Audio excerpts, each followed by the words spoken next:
What up, Matt Maniacs? This is Mega Ran, and I'm back once again for December's episode of Mega Ran's Matt Mania. It is now December 14th, 2015. I'm just coming off a short tour. Was just out on the East Coast for a quick minute with my homeboys, Mr. Miranda, Chesky, Milo, Mo Nichols. We did Boston, we did Brooklyn, we did New Brunswick, New Jersey, and my hometown of Philly. I had a great time. Great time, man. It was last tour of the year, so that was so much fun.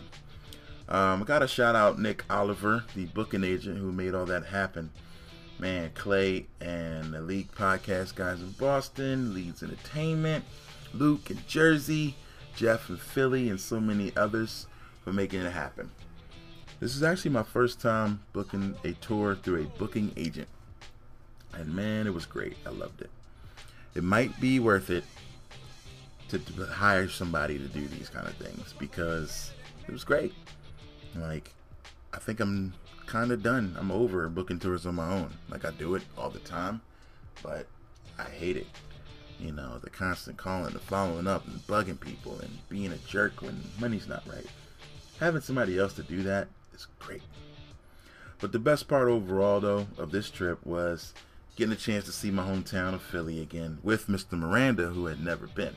So he's excited, I'm excited, and it just gave me this newfound, I don't know, like a youthful exuberance about the town that I hadn't had, you know, which is dope. You know, just seeing it again, going to the Rocky Steps and the statue and eating cheesesteaks and just seeing him experience it made it all new for me, which was really fun. Every tour, of course, always has a soundtrack. This tour's soundtrack wasn't really much different than most, where I would just play random music, but this time, though, in each city, we usually played music from that person. So, if I could recommend one person or group that you should listen to this week, it's Naughty by Nature. I think you should listen to Naughty by Nature's first album. It's self-titled Naughty by Nature album. And Tretch is completely killing it with the rhymes. The beats are amazing. The subject, the stories are great. It's a really overlooked album because people only think about OPP being the hit song. But there's some great stuff on there. So I highly recommend it. Check it out. What I also listen to that I would recommend is DJ Khaled's interviews or motivational speeches, because they're hilarious and they both got me through a lot of really crazy drives. What else is going on this week? Star Wars is happening Friday. Everybody knows that. Everybody's excited. The movie's already made $55 million in pre-sales. Probably up even higher now. This is going to be the movie we talk about for a very long time. I'm excited. I got my ticket. I plan on seeing it at least twice that day. And so to lead up to it, me and Rachel, my wife, are going to be watching every Star Wars movie this week. She's off Thursday and Friday, so we're going to try to make it happen. Speaking of Friday, I got a show at the Valley Bar with Kavanaugh, which is the new group comprised of Open Mike Eagle and Serengeti, two guys that I've been up and down the road a little bit with. And the album's really great, man. It's rap's latest great concept album, I think. So go check it out. It's called Time and Materials. So now you got your required listening for the week. I'm going to talk about some wrestling. I got a guest this week. A guest you should all know. A guy named K-Murdock, who has always been there for me. So it's going to be fun. We're going to talk about wrestling. We're going to talk about Roman Reigns. We're going to talk about Charlotte, and we're going to talk about the tag team match that stole the show. So I'll be back in a sec. Me and K-Murdock are going to break down TLC 2015 right here on Mega Ran's Matt Mania. Thank you for being here.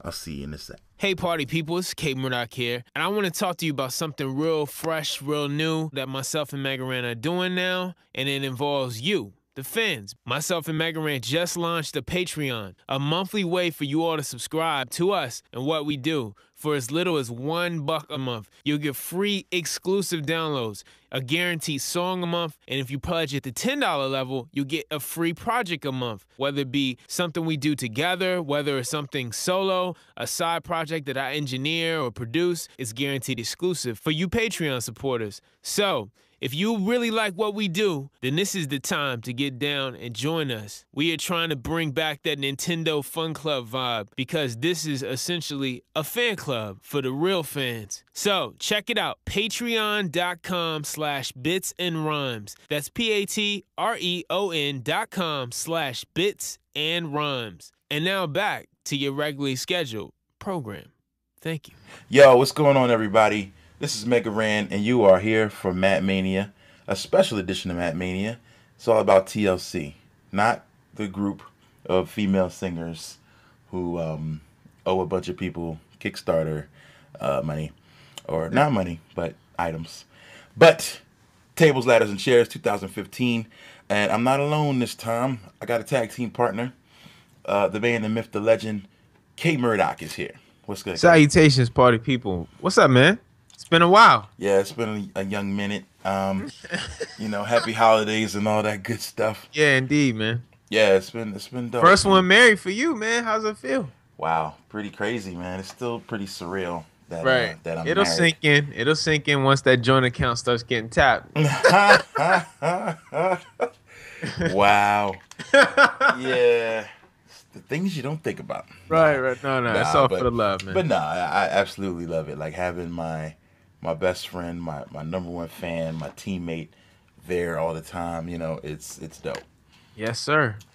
Nothing like it. All right, so this is dope. Okay, so let's get it in. You are a person that has an interesting history with wrestling. So I don't know if the people know. So I want you to break it down and just tell them what your relationship is with wrestling. So back when I was working at XM Satellite Radio 15 years ago, in 2001, I got the chance to host a wrestling show, radio show, with a guy who went on to be a pretty big name in like sports radio, especially in New York. He goes by the name of Evan Roberts, and he's one of the hosts on a sports show on WFAN, The Fan, which is a really big radio show out there. But on the show that we hosted, it was called In the Ropes. And I gave Evan his name. His name was Evrob because it sounded like a wrestling name. And I called myself the Doc at the time. My last name was, of course, Murdoch, and I was a big fan of The Rock. This was, of course, at the peak of the Attitude Era. So, like Stone Cold, Triple H, The Rock, all that stuff was going on. And we hosted the show for 2 years until XM decided to get rid of the channel it was on. It was on a channel called Babylon. And I got to interview everyone from Triple H to Hulk Hogan to one of the guys, Jeff Jarrett, when TNA first started. It was pretty amazing. So yeah, man, I grew up watching wrestling, and this is the first PPV I watched in almost 10 years. But in a lot of ways, it kind of like, you know, it's like riding a bike. Once you've done it once, you've done it. Yeah, they keep. Before. I think that's why they keep a lot of the older guys around, so you can, you know, when you are kind of in and out, because I know a lot of generations are in and out with it, that you can come back and see a familiar face, you know, like Booker T's doing Ric like Flair. pre-game stuff. You know, Jerry King Lawler's still there. You know, so Still dyeing his hair. You're like, come on, you ain't great yet. Man, he's like 70-some years old, man. Come on, call it a career, man. But he still sounds the same. He's still funny. He still got the high pitch. Oh my gosh! You know, Yeah. Bullies on. Still keeping Still it. pervert. Oh man, he had some classic lines tonight. But we're gonna talk about TLC, Tables, Ladders, and Chairs. Overall, let's just get a quick overall overview of what you thought of this. This was your first time in 10 years. No, so, what'd you think? I grade wise or just overall, like Just the overall impression of the product today. Well, you know, it started really hot, which we'll get into, and the middle of it was really hot too. It was a great match with the Wyatt family and versus the ECW originals, as they called themselves. But overall, man, I don't know. I was kind of underwhelmed with some of the mid card stuff, and some of the ones that should have been bigger. I just felt like didn't really impress me that much. And I think a lot of it, and I definitely have to shout out my brother Kirk, because I was like, I know he was getting annoyed with me, asking like, "Who is this? Who is this? Who is this?" And like, I know certain people because I've seen like Xavier, obviously, NPC shout out, you know, and certain people I can recognize. I even know the Wyatt family because I've seen them before, and I've been like, "Who is that big dude with the goat mask?" You know, but I don't know, man. Like, it's like Encino, man. Imagine going to sleep in 2001 at the peak of the Attitude Era and waking up when like the silliest thing back then was like Billy and Chuck, right? Yeah. And waking up now and seeing these guys and being like, these are the headliners? Like, hell no. Or like, this dude is related to The Rock? No. Yeah, you know? It's pretty crazy now. But yeah, I mean, there's always those pieces of the past. You can be like, yo, that's this guy's kid, or this guy's brother, or like this Ric guy's Flair's cousin, daughter's wrestling. this guy's daughter. Yeah, like it's pretty crazy to think. It just kind of lets you know how. Or like Stardust. Really he wasn't there last night, but when my brother showed me that Dustin Rhodes' son was now wrestling in Stardust, and he took the gimmick, I was like, you gotta be kidding me, man. Oh yeah, they got Goldust and Stardust. Yeah. Wow. So yeah, it's stuff like that. So they keep pieces of it, you know, and that's funny because as you say it, I realize that's WWE's trademark like slogan now. It's like now, today, and forever. You know, right? Which makes sense. Like, I mean, because it's always gonna continue to be you know, something that reminds you of the past. So they're gonna be here. They're gonna be here for a while.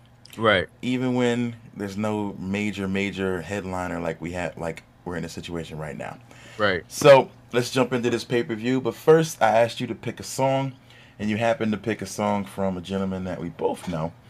And so tell us about that. The song that I picked was a ode to one of my favorite wrestlers of God, the 80s and the 90s. Probably one of a wrestler who's you're still trying to decipher a lot of his monologues and promo shoots.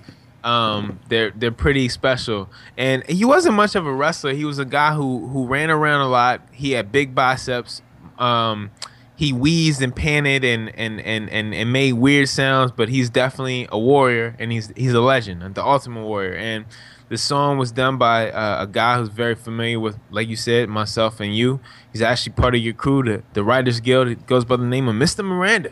Yes, sir. Who I just got off the road with, which I talked about in the intro. Had a good time in Philly eating cheesesteaks and all that.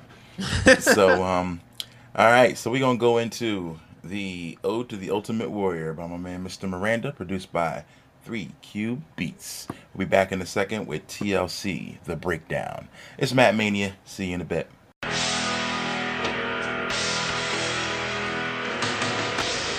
I am Ultimate Warrior. You are the Ultimate Warrior fans. And the spirit of Ultimate Warrior will run forever. I remember being young, watching wrestling, not a care in the world, cause that was everything. Used to watch it in the morning, it was mesmerized. But this one guy was a star who was set to rise, conquering it all. In 1987, the WWF had a monster they were called him The Ultimate Warrior. Man was a beast, in the ring just trying to get his hand on the beast. Used to enter the arena at full speed, then was shaking ropes, ready to make foes bleed. Used to have his face all painted, it was very unique. And most wrestlers felt it was too scary to be. But he did lose his first feud, it was against Rick Rude. But it's cool, cause later on he did dude up at SummerSlam of '89. I was only 6 years old, what a crazy time, man. As the days get brighter and the nights get darker, dumb stay dumb, smart gets smarter. The world lost a legend who always came harder. So this one here's for the warrior, it's for the Ultimate Warrior. Give it up. It's for the Ultimate Warrior. Give it up. It's for the Ultimate Warrior. Give it up. So if you don't mind, I would like to share your story, sir. As a kid, it was more like a dream when he knocked Andre the Giant up out of the ring. Up at Survivor Series, it was incredible. He pinned Arn Anderson and Bobby Heenan, so unforgettable. But then at WrestleMania 6, he pinned Hogan, leaving all the Hulkamaniacs pissed. Even Hulk had to give him his props by holding his arm up in the air. We were sitting there shocked. Even forced Macho Man to retire. That was unbelievable. That's when we knew that man was on fire. And And later on came the rumors he died, but it was just a strategy to get consumers to buy. Him and Vince had issues, so they had to part ways. But seeing him leave, man, those were hard days. Man, even my grandmother liked him. That made me feel cool. She used to say that I was like him. As the days get brighter and the nights get darker, dumb stay dumb, smart gets smarter. The world lost a legend who always came harder. So this one is for the warrior. It's for the ultimate warrior. Give it up. It's for the ultimate warrior. Give it up. It's for the ultimate warrior. Give it up. So if you don't mind, I would like to share your story, sir. Growing up as a kid, we needed role models. You cool us off when we were heated like some cold bottles. Wrestling really did that for most of us, especially for the loners, yo, it made her feel close to us. So when he passed, it took a piece of my childhood. Almost had to shed a tear like a child would. Especially me growing up. If you heard Do You Still, then you know I never smiled good. But that night of Monday Night Raw, I'm sure that was the realest shit that Monday Night saw. He gave his final speech with that new high glory, like he knew his death was near, yo, like Tupac's story. But man, he's not here, that's such a damn shame. At least they put him in the Wrestling Hall of Fame. I guess God had to have his soul to get, but I'll forever be a fan of the ultimate. As the days get brighter and the nights get darker, dumb stay dumb, smart gets smarter. The world lost a legend who always came harder. So this one is for the warrior. It's for the ultimate warrior. Give it up. It's for the ultimate warrior. Give it up. It's for the ultimate warrior. Give it up. So if you don't mind, I would like to share your story, sir.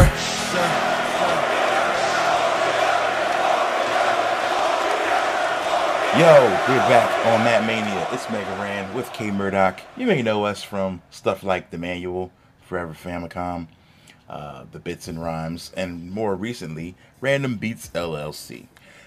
We are here to talk wrestling today. Sports entertainment and all that good stuff. So TLC is their December pay-per-view, last of the year before they get into what they call the road to WrestleMania. So it's time to figure out who's what and what's who and get it down. They started with a dark match that I missed, and I think you missed that as well. I'm actually mad because it's not on the network. It doesn't show at the start. It was a pre-show match with Sasha Banks versus Becky Lynch. Now, I really am a big fan of Sasha. Mick Foley's been pushing for her too. So they added this match last minute. So I want to check it out. It was an 11-minute match that Sasha won by submission. If you guys have seen it, shoot me a comment. Let us know what you thought of it. But we are going to get to the first official match after the pyro and all the begins. A huge match, a triple threat tag team ladder match. Now that's a mouthful. For the WWE Tag Team Championship. Feel the power of the New Day. With Xavier Woods, of course, defeated the Usos and the Lucha Dragons. This right here was my match of the card. Agreed. It was insane. But the number one thing I picked up, at least in the beginning, I got notes I took on each match. But Xavier Woods is amazing on the mic, as always. But he also did some commentary, and I thought that was great. He's super articulate. He's on point. And so what correcting Michael Cole. Yeah, he's like correcting cats. Like, oh, don't worry, I got you. Like getting the stuff right when they're getting it wrong. I heard Michael Cole even throw a shout to his YouTube channel, to Up Up Down Down. So he's like, yeah, you won't see action like this on Up Up Down Down. And he's like, oh, do you mean my YouTube channel that you should subscribe to? And he also made another video game comment when he was talking about 2K16 and how you have to rest before you can climb the ladder. Right. Like, he's hilarious. And then he at some point got off the mic in order to play the trombone a little bit.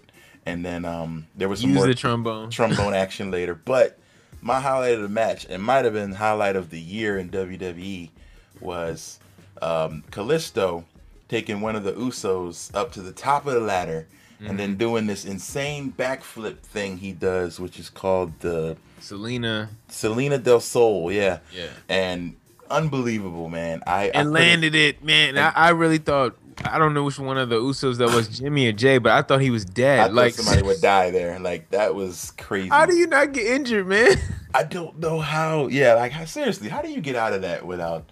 Those ladders are crazy, too. I was pointing out to my brother, I was like, they have to be specially made because they look sturdy, but they're not, like, too metallic where you would... You know what I'm saying? Like, they look kind of cheesy and They're plastic. a little flimsy. Yeah, they're like an aluminum or something. I don't know. So I think they might be special made. Who knows? Yeah. But that was insane. I think people were talking as well on my Twitter that Callisto, after doing that, kind of cemented a spot like as an up and comer. So I actually thought the Lucha Dragons were going to take the titles today. Me too. I figured, we kind of needed a bit of a shake up. But the New Day retains when one of the Lucha Dragons was climbing up. Xavier Woods leaves the broadcast table. He's like, "Oh yeah, I just remembered this is a no disqualification match." And he jumps up and he throws the trombone at the dude's back, which distracts him. He turns around. Kofi comes behind, pulls him down, climbs up, and the winners and still tag team champions, the New Day. What do you think of the New Day?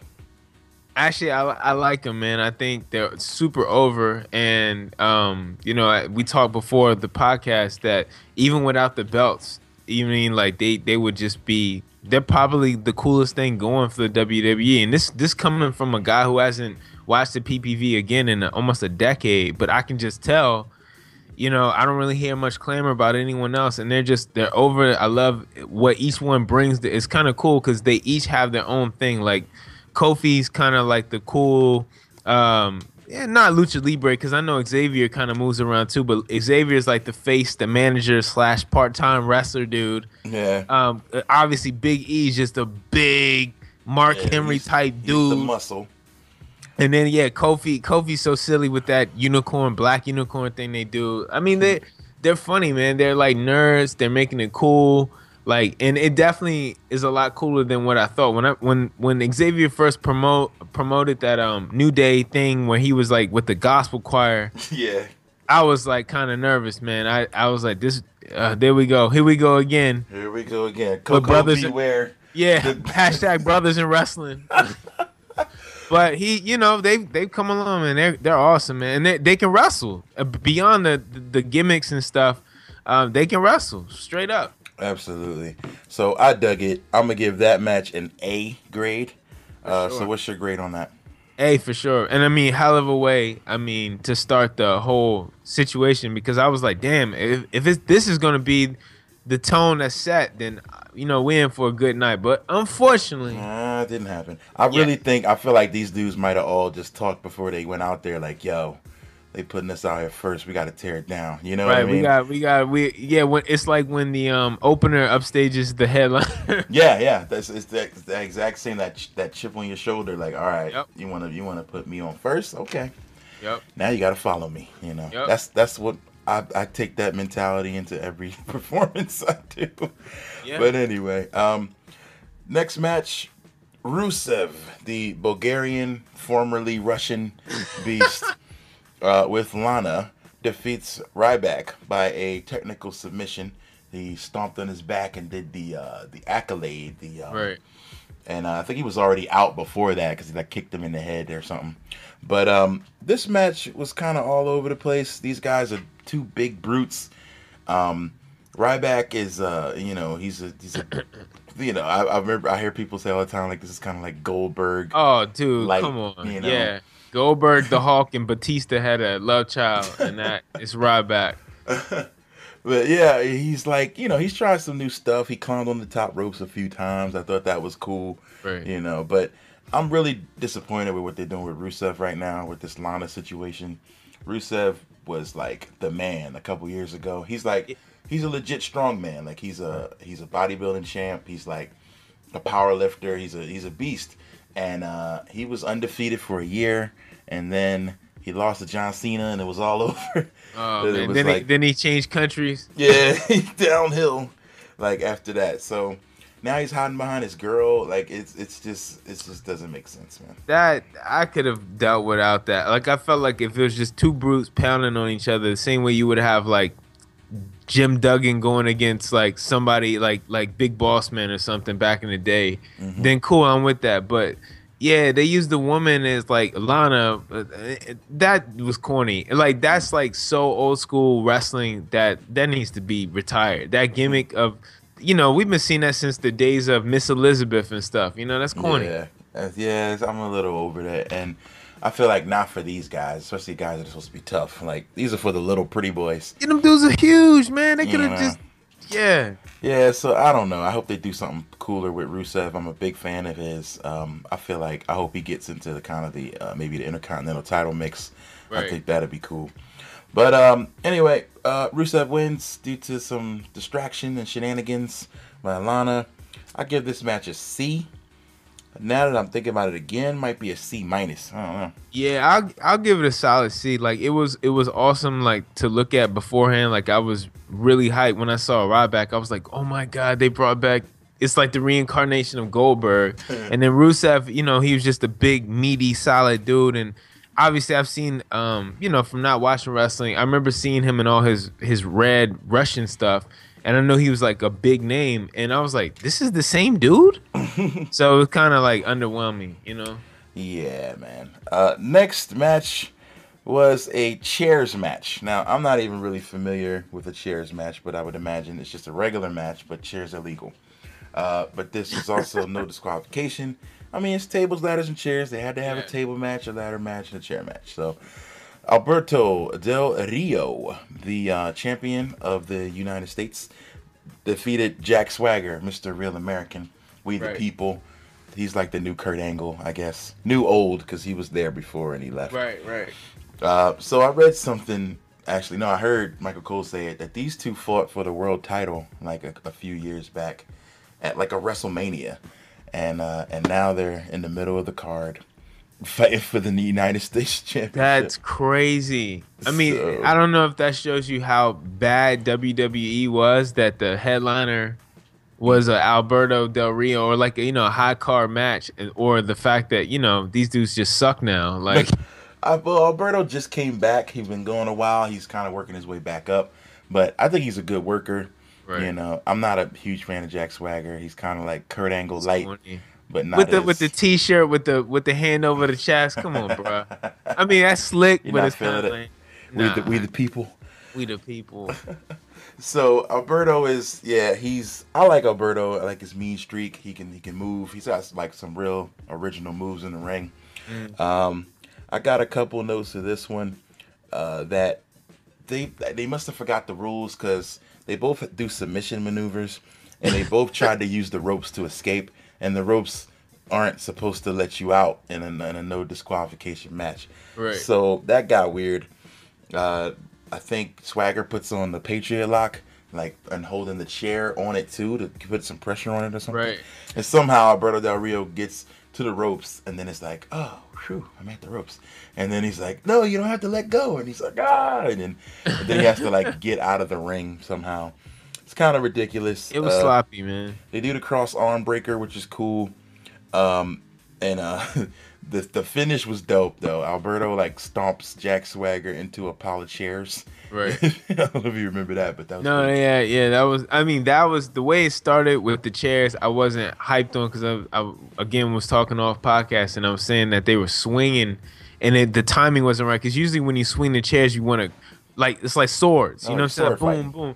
Yeah, but the timing was wrong, and it looked like Jack Swagger almost really hit Alberto Del Rio, hit with kind of brushed him real quick with the chair, and then of course Rio was off timing and almost really hit Jack Swagger. So I don't know, it just looks sloppy, man. You could tell they're not dudes who aren't hardcore and use those kind of props a lot. Yeah, so it's just kind of making it a gimmick match just because.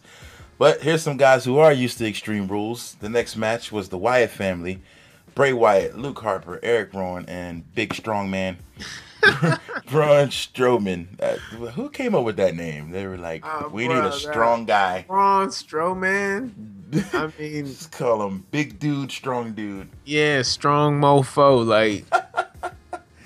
He's a brute, man. So they take over the ECW originals, Bubba Ray, Devon, Tommy Dreamer, and Rhino, who makes some nice reappearances. I think Rhino was in NXT for a bit. Tommy Dreamer has his own federation that he works with, and he does some other cool stuff.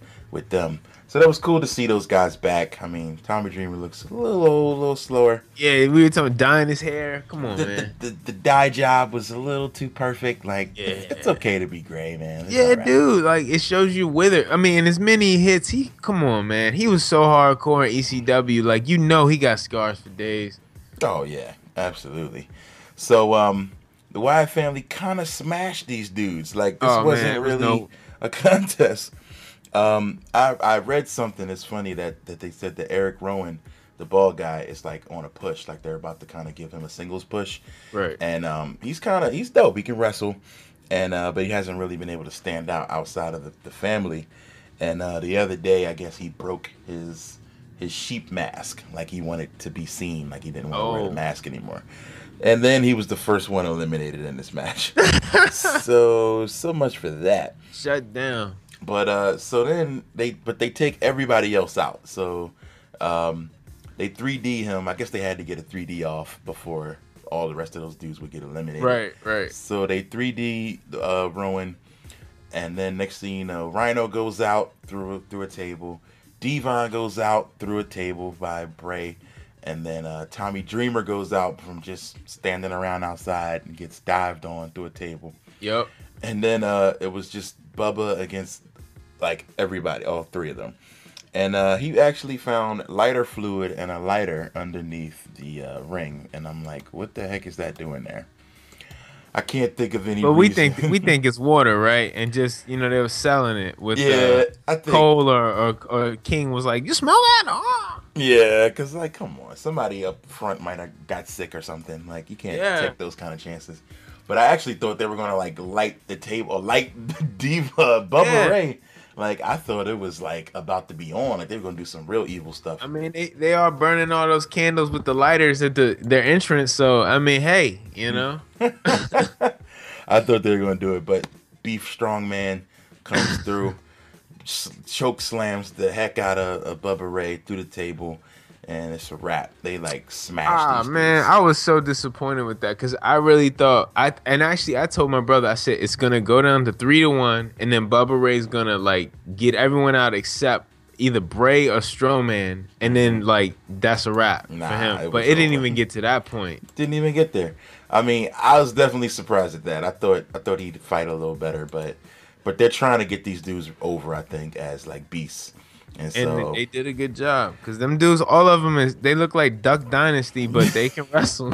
It's so funny. My boy Dan, when we sat and watched, we watched a pay-per-view with one of my other friends who hadn't watched in a while, and Danimal was there, and he was like, "So what's up with these guys?" He's like, "Yeah, they're kind of like, you know, they're just like redneck devil worshippers or something." Like, he just like, kept trying to think of all these crazy. The Bushwhackers meet Papa Shango or the Boogeyman or something. Right.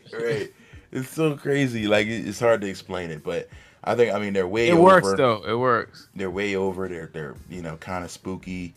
It works like with the Coldplay-esque music. Like, what is up with that? Yeah, or like Radiohead or something. It's just weird. I mean, it works, but it's really, I don't know, it's weird. It's so, I guess it's made to make you feel uncomfortable, unnerved, and it works. Mm-hmm. It totally does. So, so now that match is over, I actually have to put in a bit of my own opinion because I want to see what you thought of it. Mm-hmm. Is it time for the New Day to meet the Wyatt family?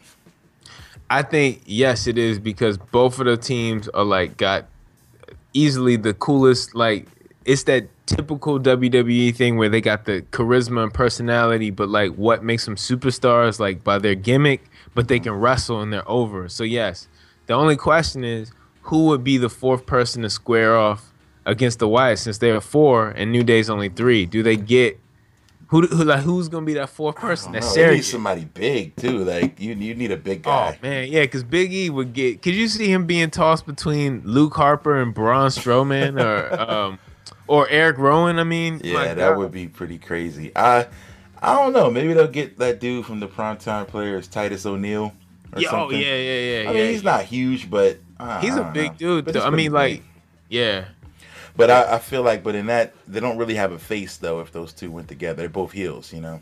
Yeah, that's true. So I feel like New Day is over. Like, people cheer for them.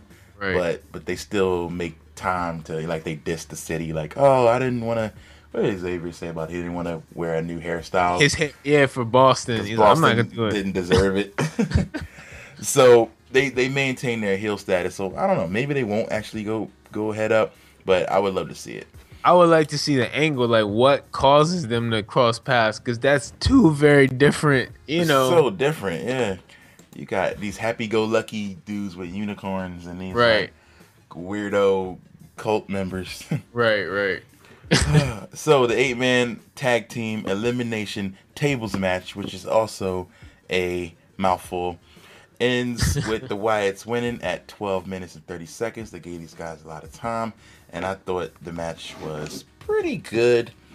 I'd give it a B-.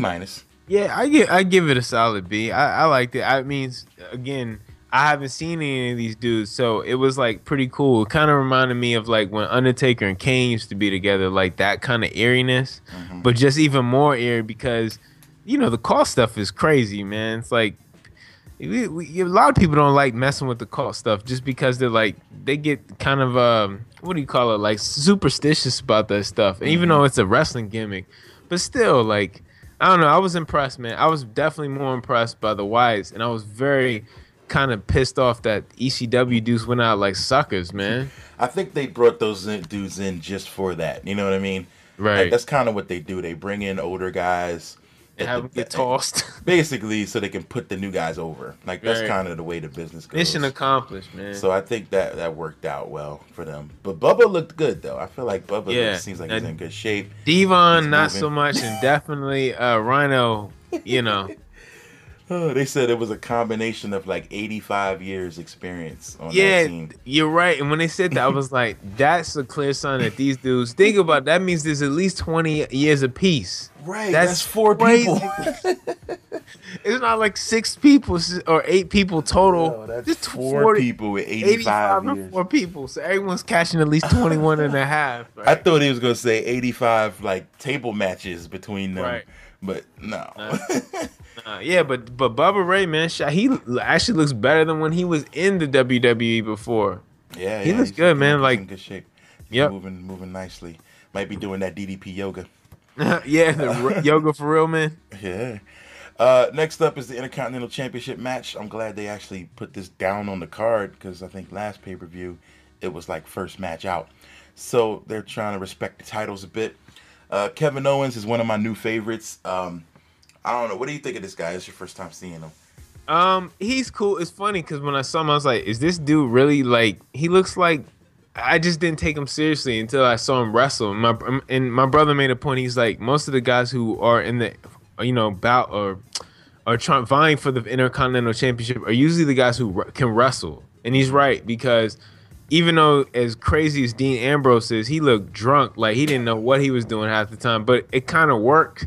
But Kevin Owens definitely, the Intercontinental dude isn't always like the guy with the coolest gimmick or whatever. He's just usually the most technical. Usually, I mean, it's technical, strong wrestling guys. Like Mr. Perfect and guys think of Kurt Hennig and even though he had a great gimmick, but it's usually the guys who can really get down. That's true.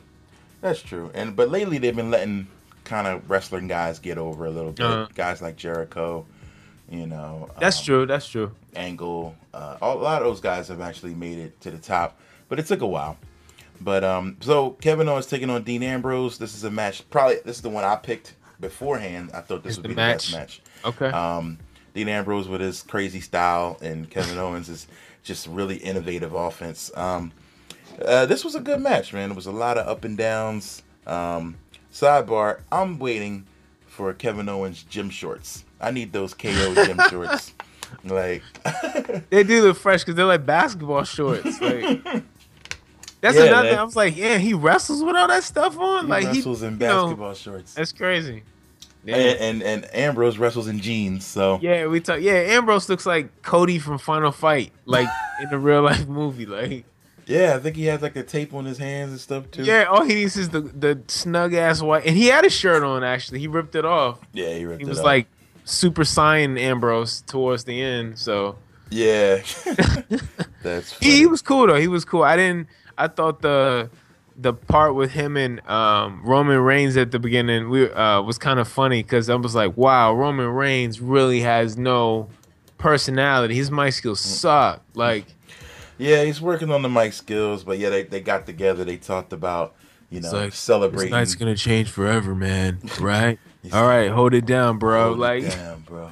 Like, when I pull that title down, strap by strap.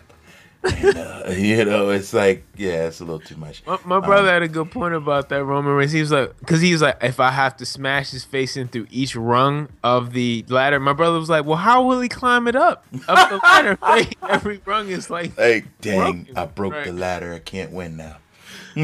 Oh wow. Dang.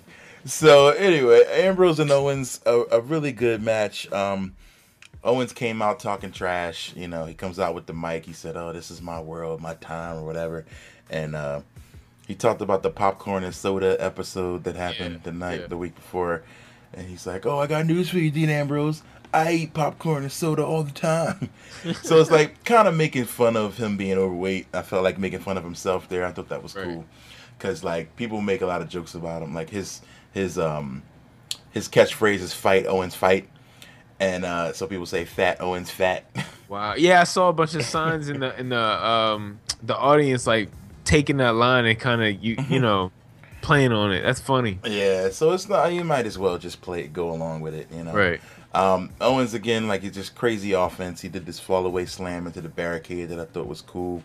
He does this crazy front flip slam off the top ropes, which is pretty dope.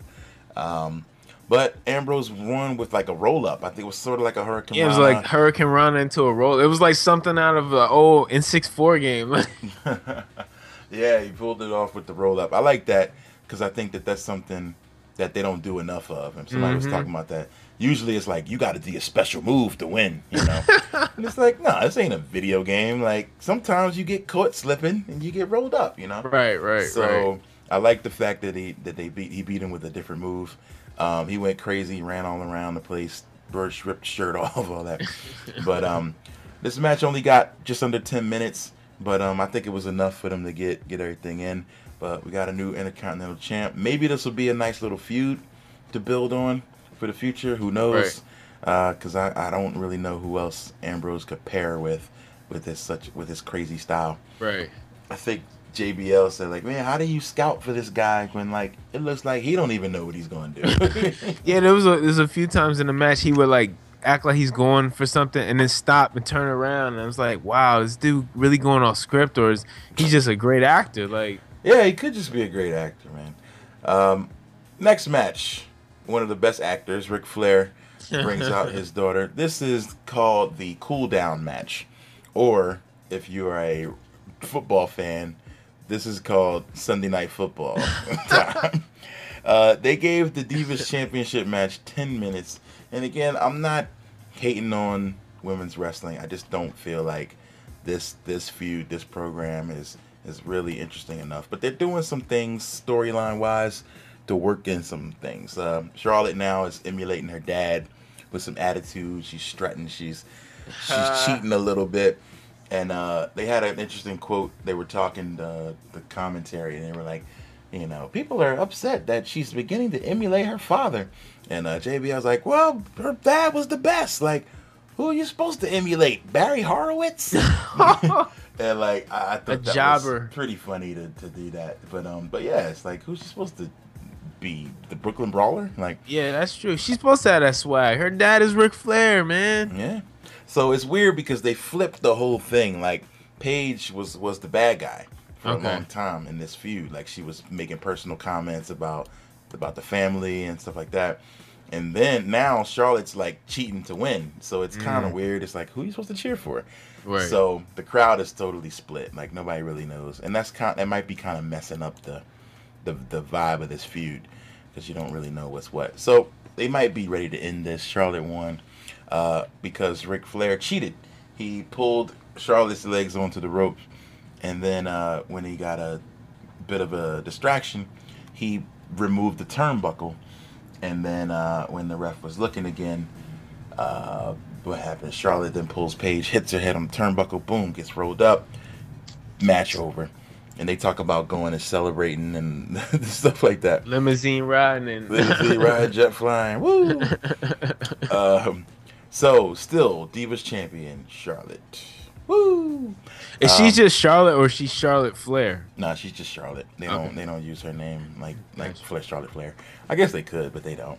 That sounds. I mean, the last name Flair is a cool name. It's not like it's Charlotte Buttkiss or something like. Right. So now we got the main event.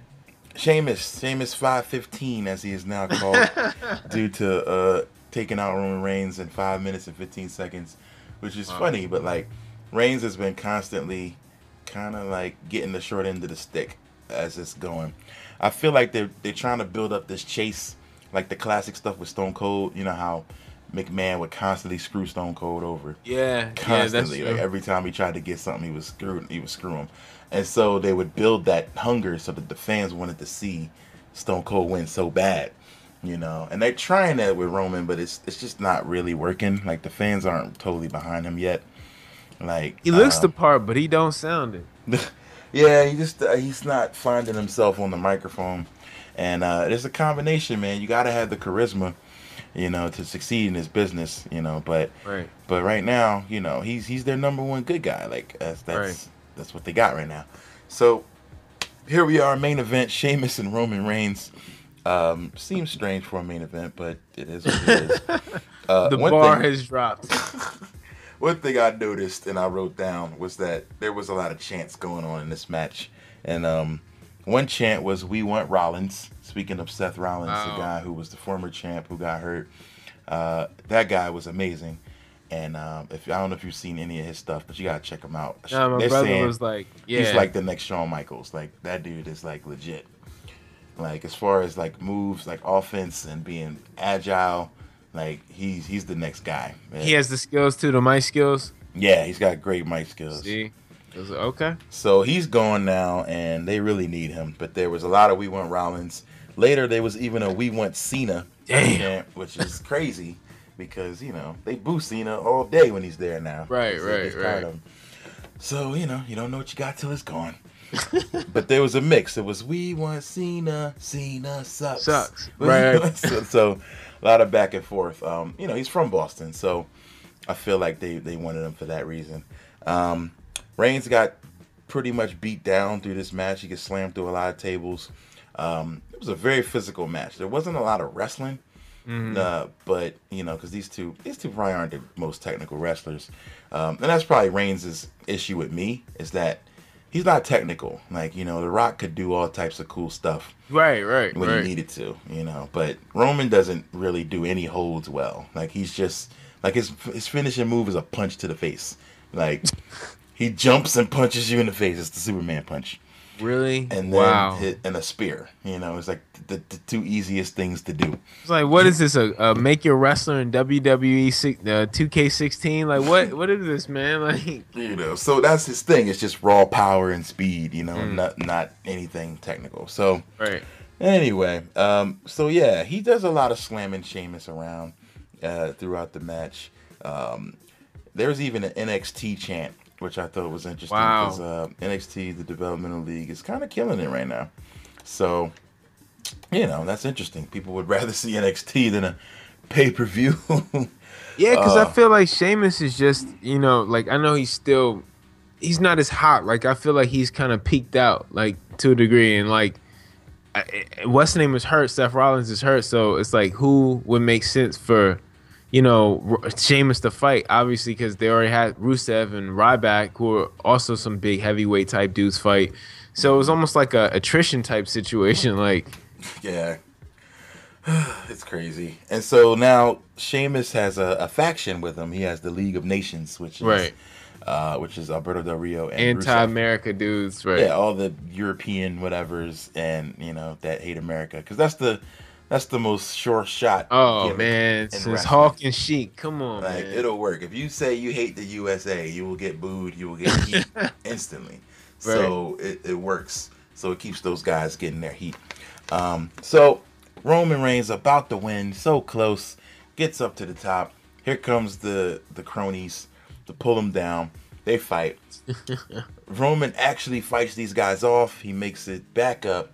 Sheamus is climbing. He goes to pull Sheamus down. Bam! He gets a bro kick to the face, which is like the big boot. Right. And then it is over. Sheamus climbs up and he wins. Now, this match, I wrote a C down, but honestly, I'd probably lean more towards a C minus until the end, because this is when it gets good. So, business is picking up. Yeah, by God, business is about to pick up. Because Roman Reigns, as he's about to leave, a dejected loser, decides, nah, I ain't going out like that. He's ready to make a statement. So he comes back into the ring, beats the crap out of Sheamus with a chair, just maybe like 15, 20 chair shots. Crack, crack, crack. And they're like, stop this, stop this. And they bring all the referees down. And it's so funny they bring a bunch of referees when they're like the oldest, weakest, slowest dudes. Like, they're not going to stop anything. But they come there anyway. And they're attempting to stop the madness. And that's not working. Triple H comes in the ring because he's the boss. He's the new Mr. McMahon.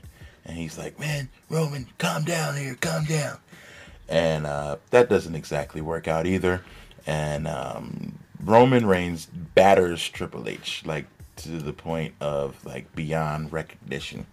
Like, multiple chair shots and hits and elbows and everything else. And then he picks him up and power bombs him into the table. And I just found out that he legit injured Triple H. Oh, wow. When he tried to powerbomb onto the table, because the table didn't break. Yeah, it didn't break, right. And wow. so his spine hit the table. I don't know how bad it was, but it's bad. So it's a real injury. And then the table didn't break, so, you know, you got to do it twice. Right. So he jumps up on the other table and then just elbow drops him through the table. Then Stephanie McMahon's out there. Stop this! Stop it, Roman! You're going to pay!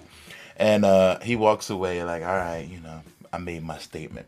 And they're helping Triple H up. And then he's like, nah, I ain't done yet. Runs back over, spears him, because I guess he didn't get a chance to do his move. It seems like everybody has to do their move. Right, right. Over. That's like the coup de grace. Like, right, yeah, like you can't have a show end without the big guy doing their move. So he spears Triple H and then just beats him up some more. And like literally spent like 20 minutes just wailing on Triple H. So that took your C grade to a what? That would take my C grade up to a C plus at least. Okay. You know, because the wrestling still wasn't great, but it was good. Right. So the drama got it up. The story is what's good, and that's what they need right now. Is interesting story stuff. And so yeah, Roman Reigns goes completely ballistic.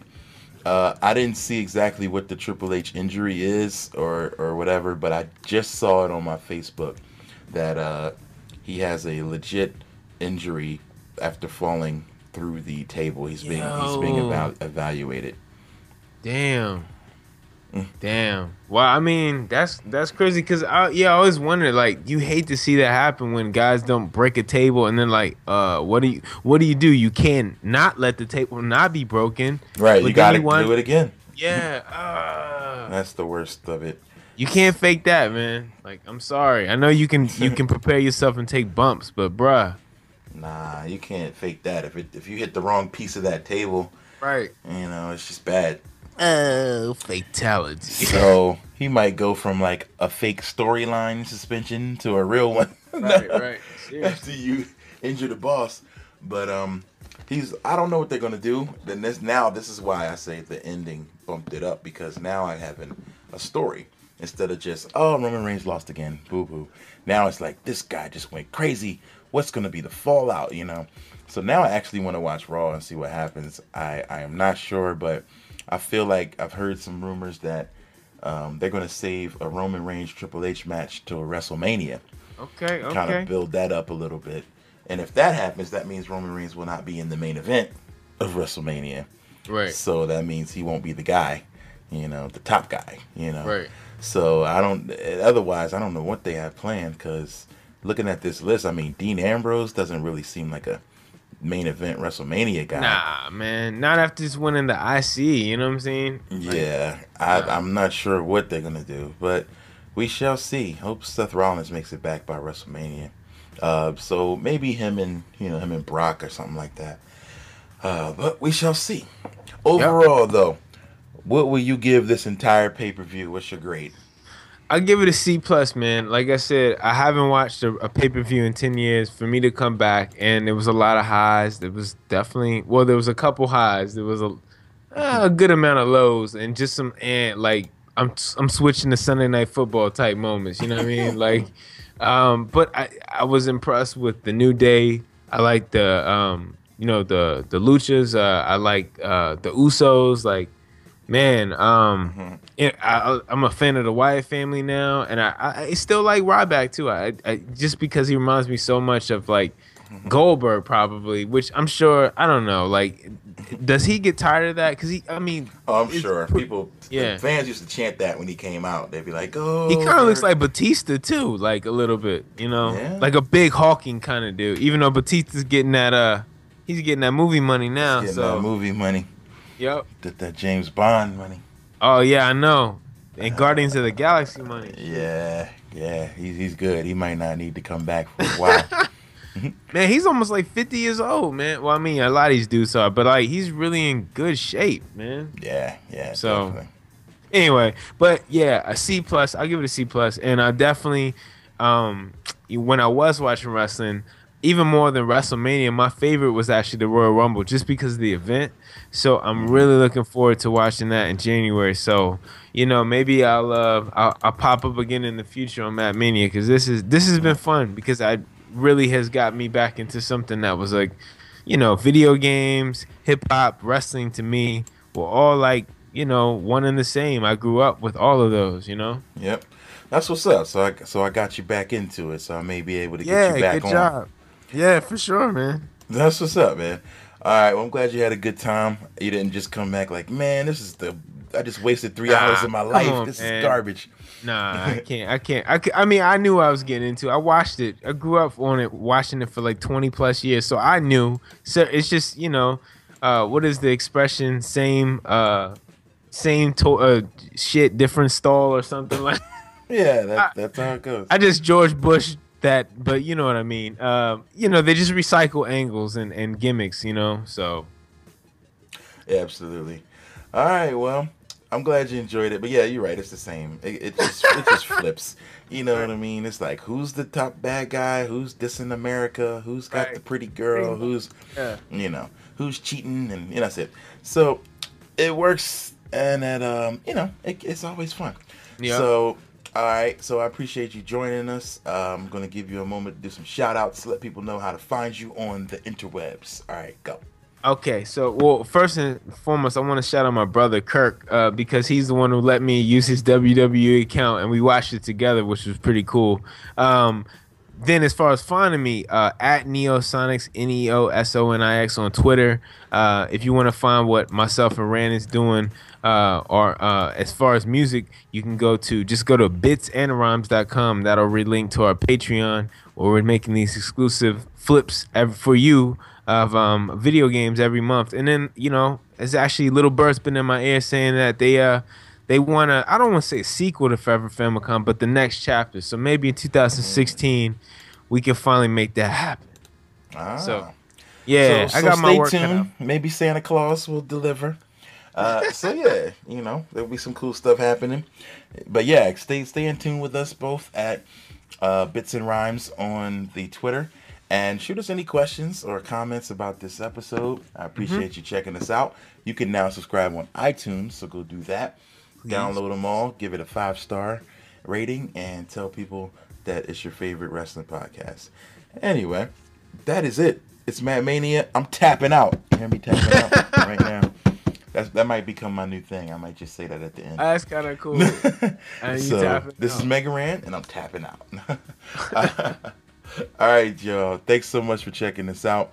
And stay tuned for the next Matt Mania, which won't be till next year.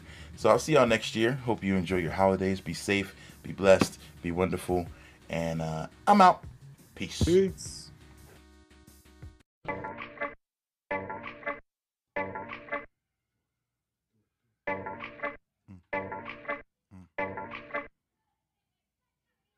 Flirting with deaf. I'm Merlin, I guess. Performing wizardry on microphones. You heard I'm the best and don't doubt it. Folks crown it. Shows ain't the most crowded, but those rounded tell can't be so astounded. Thinking I might slip, I'm sharp as ice picks. Apply the claw pressure similar to vice grips. Killer Kowalski, killing them softly. Pillage a raw beat. Listen, you off beat. I count 100 made rappers with a lot to say, and promoters don't approach if you ain't got the proper play.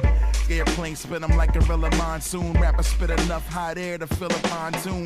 Camden MJ to Camden Town. You can't get down. Test over, hands down. No grams to chop. I scam and plot. I'm Ken Shamrock, putting the mic in the hammerlock. Spit no fables. My flow fatal. Choke slam weak MCs through oak tables. Get it clear like proactive. My raps is cactus, sharp as taxes. Classic. Always been a bad seed, so I never bear fruit. But the flavor that I'm serving got them rubbing on their sweet tooth. Who needs proof when the guild is in the building? Everybody hit the deck and grab the women and the children.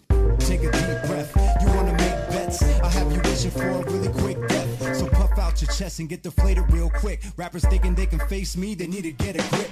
These niggas jump ship if they feeling kinda threatened. Every time I hit the stage, man, it ends all oppression. Back with a loaded weapon, put it to your melon. Pull the trigger, now you're ready for your first life lesson. A stroke of genius, so check the thesis. You're looking for the cushion, I got the greenest. And I'm a bad boy, no puff daddy. You can find me shoving bodies in an all-black caddy.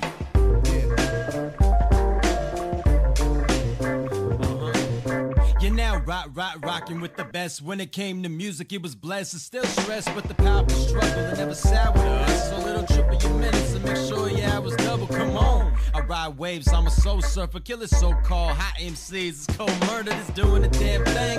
About to pop off like a bottle of champagne. Riders Guild all day. You see in the campaign how you weathering the storm. It can even stand rain. Damn, got more dynamite than Napoleon. About to commit a holy sin for being the man. Cause I'm tired of seeing gold you win. And I'm a mastermind up on that old dirty bastard grind. Let the disaster shine and continue to kick ass with no costume